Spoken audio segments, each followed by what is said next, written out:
Hello everyone. आज हम discuss करने जा रहे हैं लीड कोड डेली क्वेश्चन का question number 2594। Minimum time to repair cars. You are given an integer array ranks representing the ranks of some mechanics. Ranks I is the rank of the ith mechanic. A mechanic with the rank R can repair n cars in R cross n square minutes. तो एक array दिया गया है ranks का जो बता रहा है कुछ मैकेनिक्स की रैंक्स के बारे में, मतलब कुछ मैकेनिक्स है और कुछ कार्स हैं। हर एक मैकेनिक की एक रैंक है जो कि एरे में स्टोर है। ith मैकेनिक की रैंक आई है। और रैंक से हम निकाल क्या रहे हैं? रैंक बताती है कि एन कार को रिपेयर करने में किसी भी मैकेनिक को r cross n square minutes लगती है। You are also given an integer cars representing the total number of cars waiting in the garage to be repaired. और एक कार्स नाम की वैल्यू हमें दी गई है जो बता रही है कि टोटल कार जितनी गैराज में खड़ी हैं जिनको रिपेयर करना है। Return the minimum time taken to repair all the cars. हमें मिनिमम टाइम रिटर्न करना है जिसमें सारी कार्स रिपेयर हो जाएं। All the mechanics can repair the car simultaneously. और इसमें यह भी बताया है कि हर एक मैकेनिक अलग अलग कार पे रिपेयरिंग वर्क कर सकता है। ज़रूरी नहीं है कि पहले एक कार रिपेयर होगी देन दूसरी कार पे दूसरा मैकेनिक जाके रिपेयरिंग वर्क करेगा। साइमल्टेनियसली अगर पांच मैकेनिक है तो पांचों मैकेनिक साइमल्टेनियसली काम कर सकते हैं। अब हमें मिनिमम टाइम बताना है to repair all the cars. ठीक है, कंस्ट्रेंट्स देख लेते हैं। जो रैंक की लेंथ है वो 10⁵ है, मतलब उतने ही मैकेनिक होंगे। हर एक रैंक आई की जो वैल्यू है वो लेस देन इक्वल्स टू 100 है। टोटल नंबर ऑफ कार्स 10⁻6 है। तो कुछ ऑब्जर्वेशन नोट डाउन कर लेते हैं। Minimum time to taken to repair all cars का मतलब क्या है? जैसे मान लीजिए हमारे पास चार कार्स हैं, तीन मैकेनिक हैं जिनकी रैंक है 1 2 3 है। चार को मैं डिवाइड करूं टू टू में या 2 1 1 में भी कर सकता हूं। तो ये हो गया मैकेनिक फर्स्ट, ये मैकेनिक सेकंड, ये मैकेनिक थर्ड।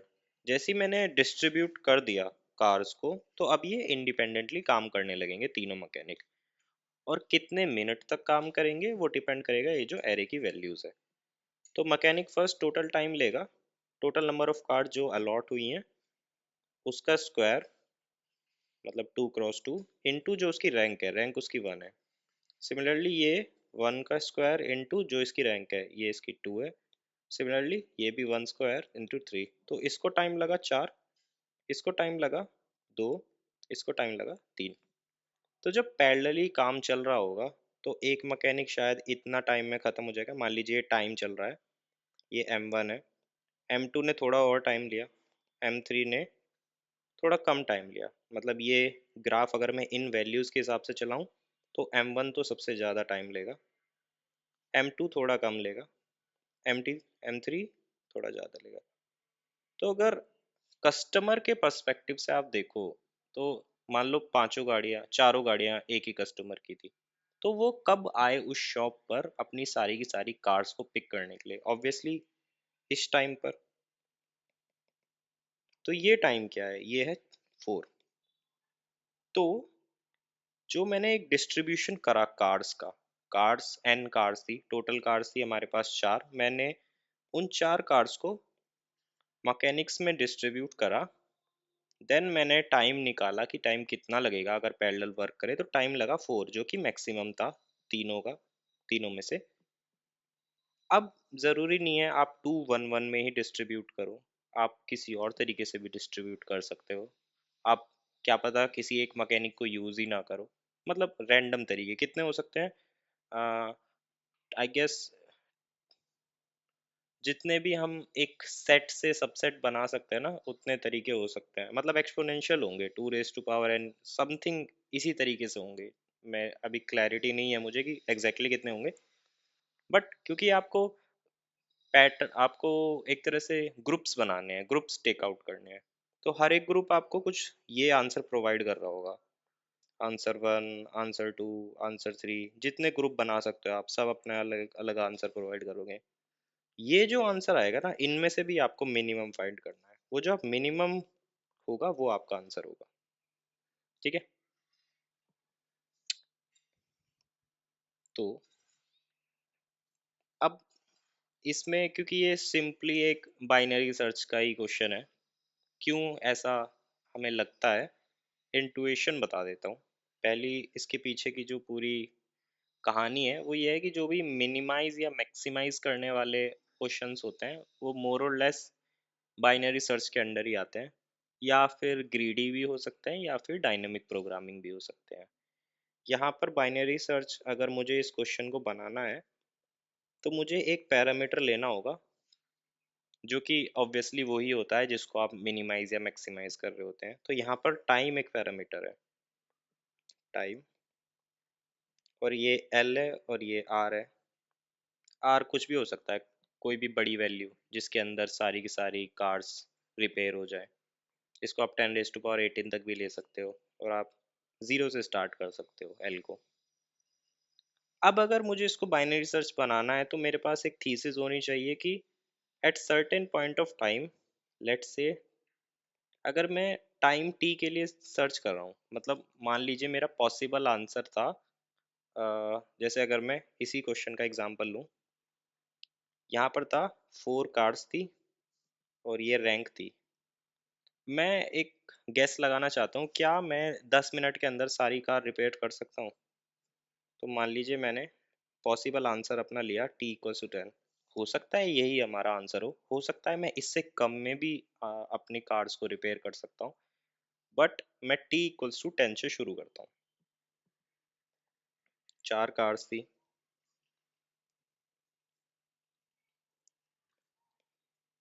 मेरे पास 3 मैकेनिक्स थे, मैकेनिक 1, मैकेनिक 2, मैकेनिक 3, और इनकी रैंक्स थी 1 2 3। मान लीजिए इसकी रैंक थी 1, इसकी 2, इसकी 3। अब मुझे कैसे पता लगेगा कि 10 मिनट एक हमारा फीजिबल टाइम हो सकता है, मतलब इस टाइम के अंदर अंदर सारी कार्स रिपेयर हो सकती हैं?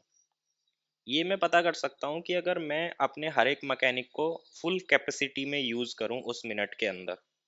मतलब अगर मैं मैकेनिक 1 से पूछूं कि आप 10 मिनट के अंदर कितनी कार्स को रिपेयर कर सकते हैं, तो वो कैसे पता करेंगे हम?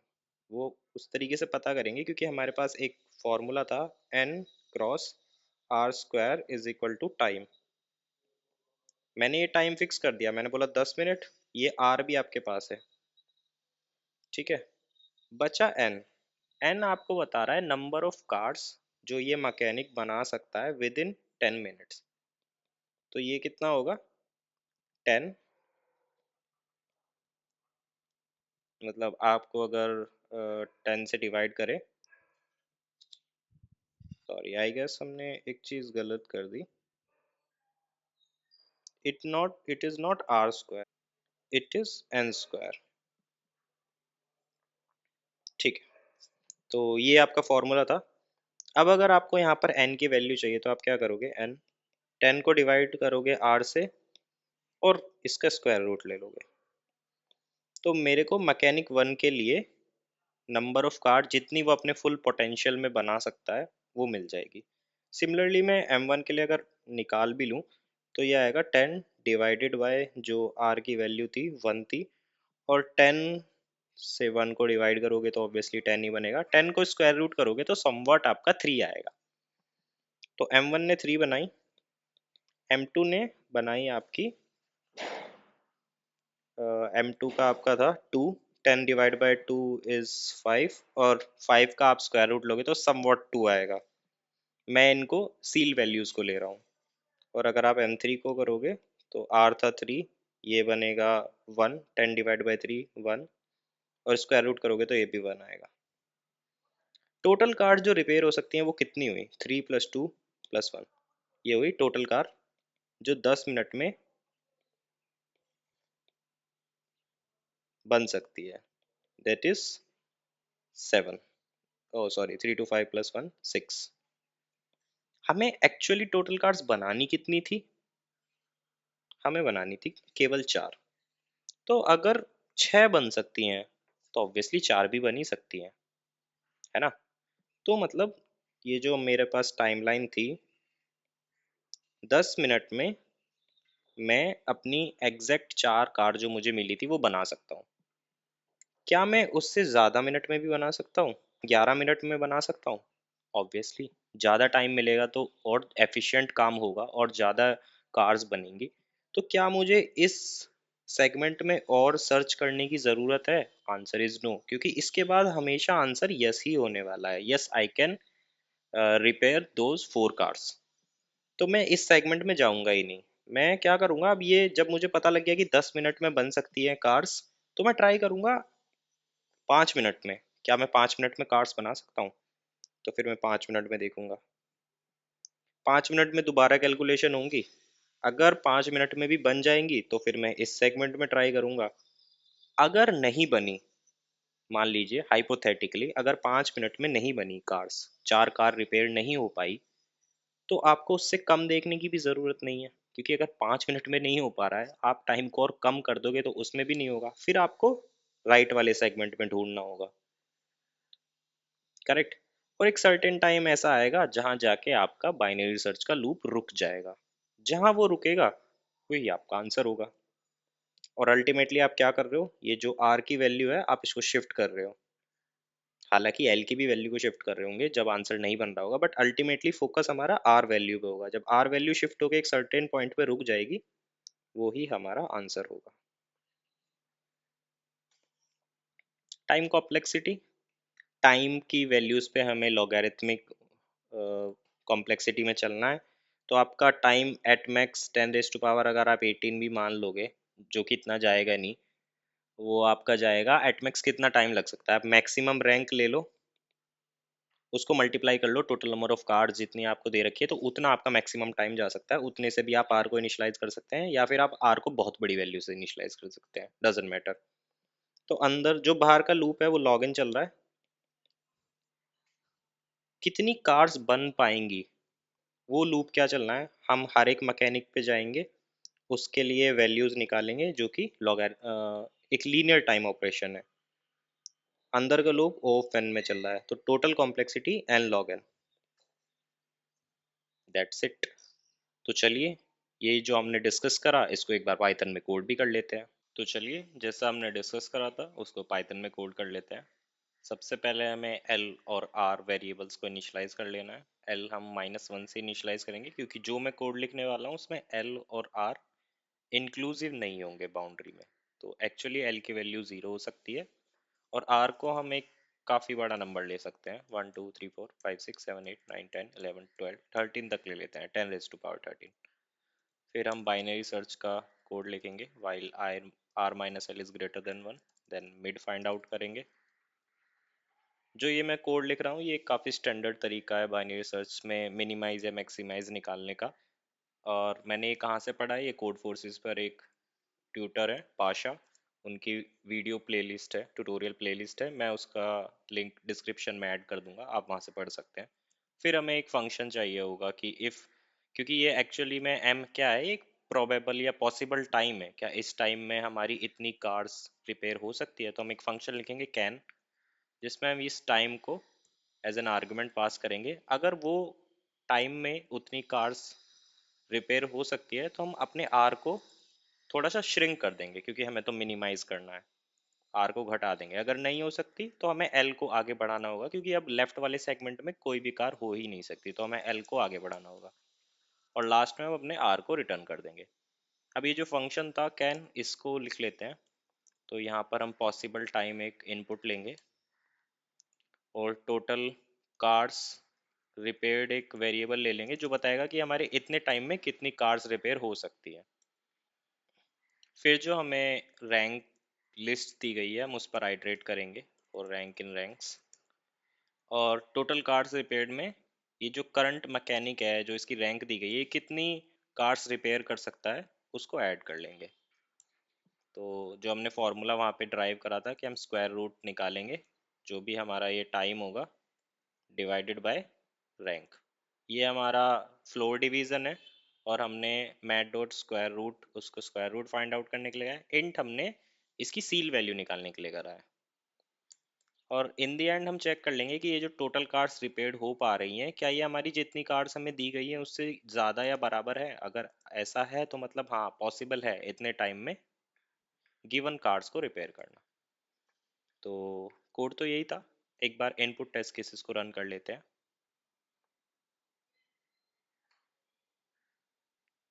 तो हमारे इनपुट टेस्ट केसेस पास हो रहे हैं। एक बार सिस्टम टेस्ट केसेस को भी रन कर लेते हैं।